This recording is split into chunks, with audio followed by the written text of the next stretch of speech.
Hi. The film I will be talking about today is Belle de Jour. This film was directed by Louis Bunuel and was released in 1967 and stars Catherine Deneuve. This is one of the most erotic and enigmatic films I have ever seen. So many films have tried to tackle the genre of sex, eroticism, and it lacks complete and total depth. It seems to be nothing more than a steamy music video. This film is so cerebral and unflinching in its dealing with a subject matter that makes so many squirm. And this film is not only about eroticism, but it's about it from a woman's point of view. This is not about a couple that engages in these weird kinks and, he's like a 50 Shades of Grey, which is nothing more than a graphic, explicit Danielle Steele novel. This is about desires that are never spoken of. We pretend they don't exist.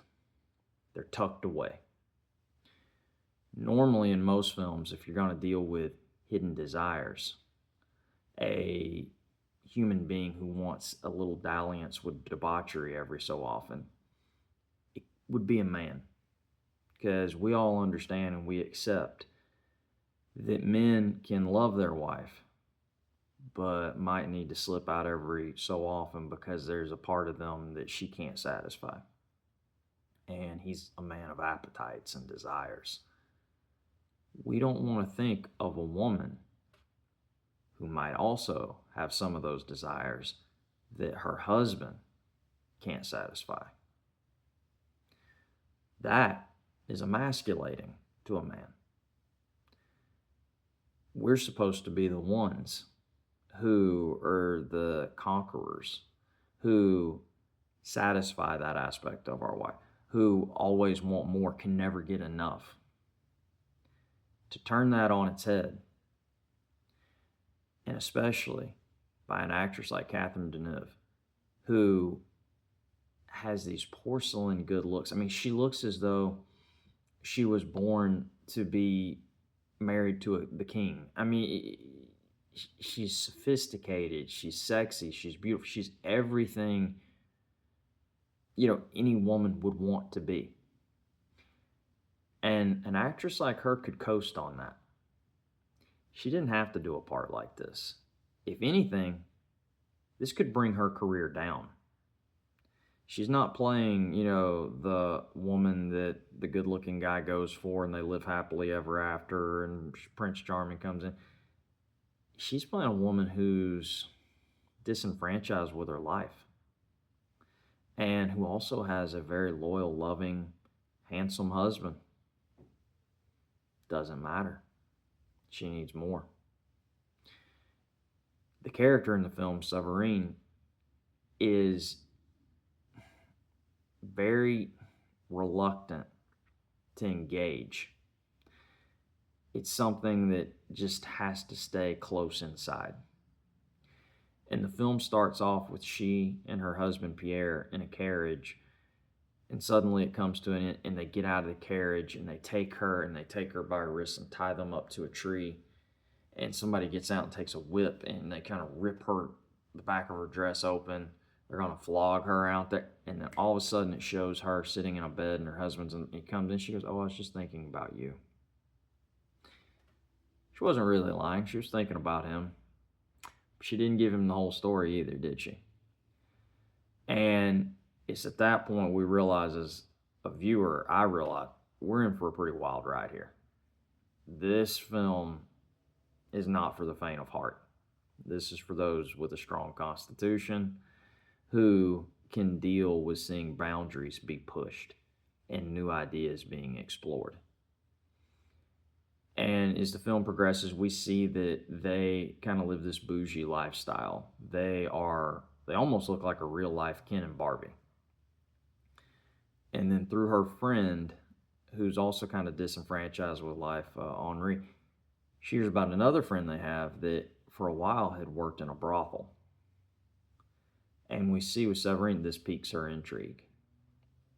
And she then finds one And through a cab driver, he kind of tells her, yeah, there's one over there. And she gives in to the desires. It's no longer just private fantasies. She's willing to make them a reality, kind of speak it into existence. And she goes in and she meets with the madam.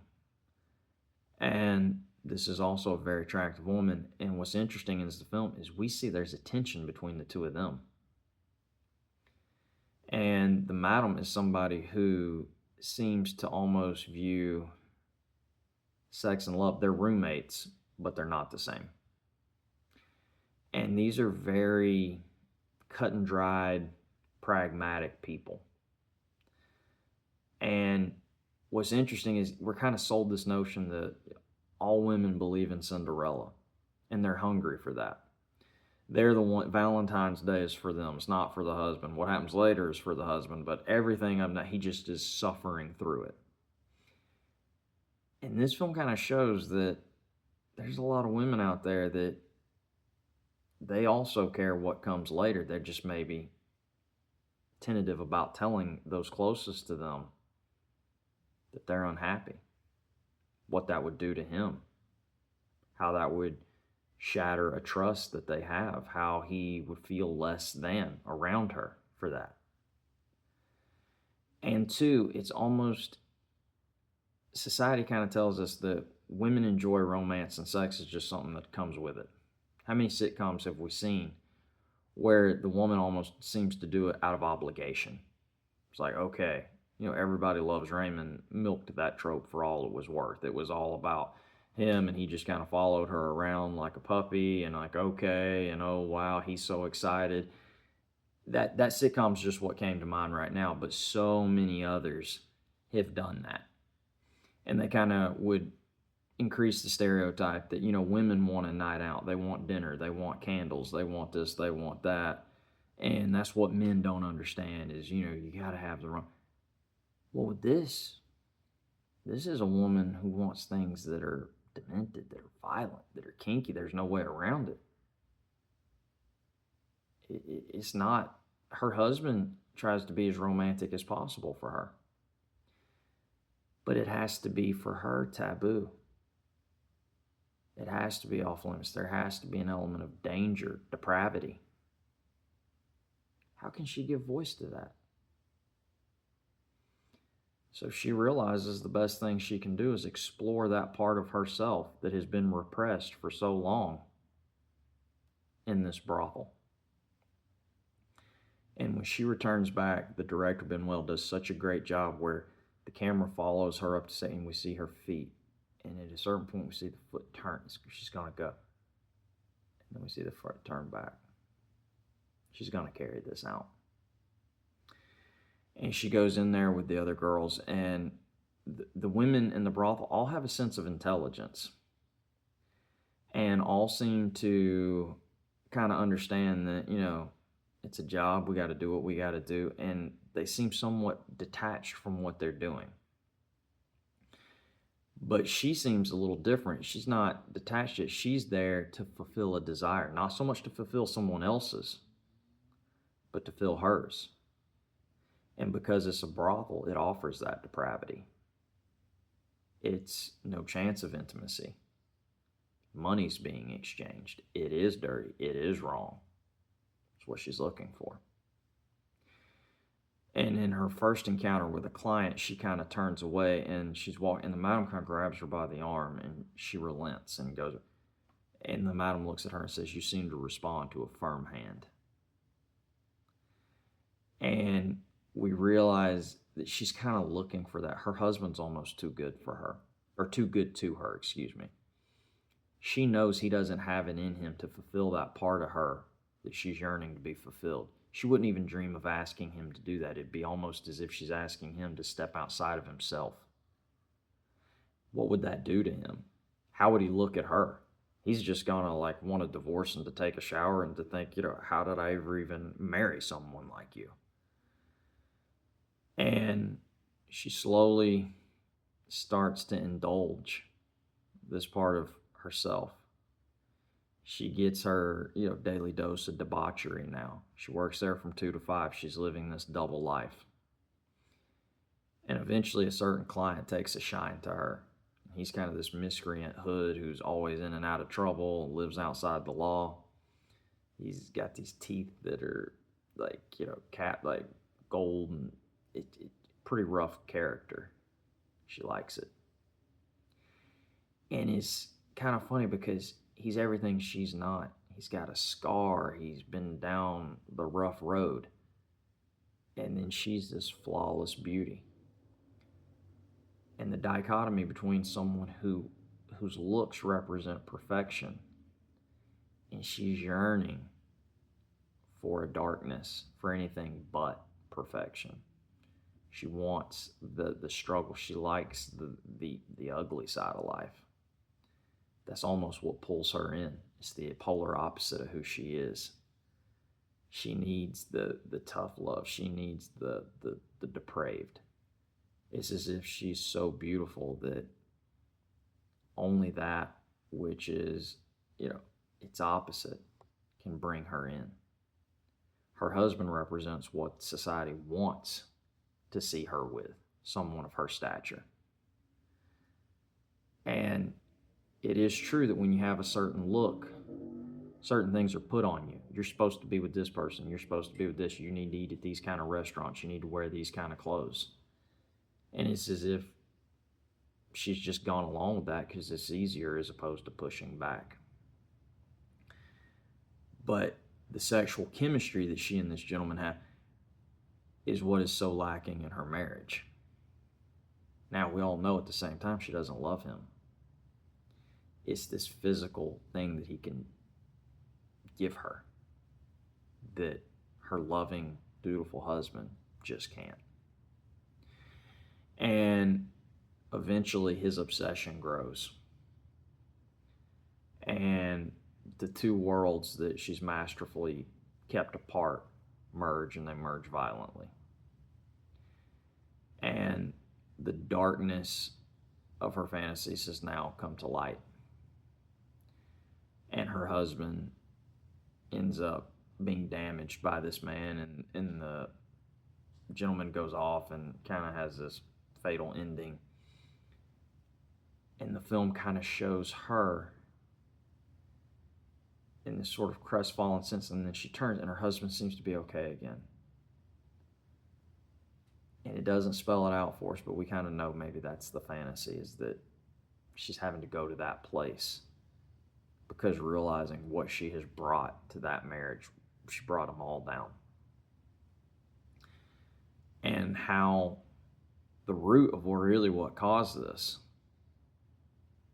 was that she couldn't be transparent. She couldn't be honest. She had to lie. The truth, no one was ready for. No one could take it. No one could accept it. She would be seen as a leper, as a pariah. It just wouldn't happen. And as I watched it, I remember kind of thinking, there really has not been a film like that. There certainly wasn't before or since. They try. But the films here, there's a certain restrainment with films that are often made now. And if they even tackle the subject of sex or eroticism, it's usually a film with somebody like Jennifer Lopez, who, and it's, they do a promo on Entertainment Tonight. Look, Jennifer Lopez's steamy new movie. And there's no depth. It's just a more intense Lifetime movie. Or when they did the stupid Magic Mike thing with Channing Tatum and all that, and it's always, there's no real depth. It's always shallow and silly. 50 Shades of Grey, that had the built-in audience that had read the book, and oh boy, they're going to come in, and who this is going to... And I even heard people fell asleep in the theater watching that movie. But a film that is unafraid to push buttons, to make you explore certain themes, and put things in front of you that maybe you didn't want to see is so rare. And my hat's off to the director and to Deneuve for being willing to do this. Because this is almost like standing in front of a firing line and saying, all right, give us your best shot. And if executed clunkily, it's a bomb and it comes off horrible. But they hit the right notes and they did it so intelligently and so unapologetically that after you see it, you can't help but admire the work and kind of realize how sad it is that other films are so afraid to go there. It's just not worth it. People might take it this way, they might take it that way. So when you see a filmmaker and an actress say, we don't know how you're going to take it, but here it is. It's very refreshing, and I wish more filmmakers and actors and actresses had the nerve to do it. So if you got a strong constitution and you're in the mood for a good film, this one's for you.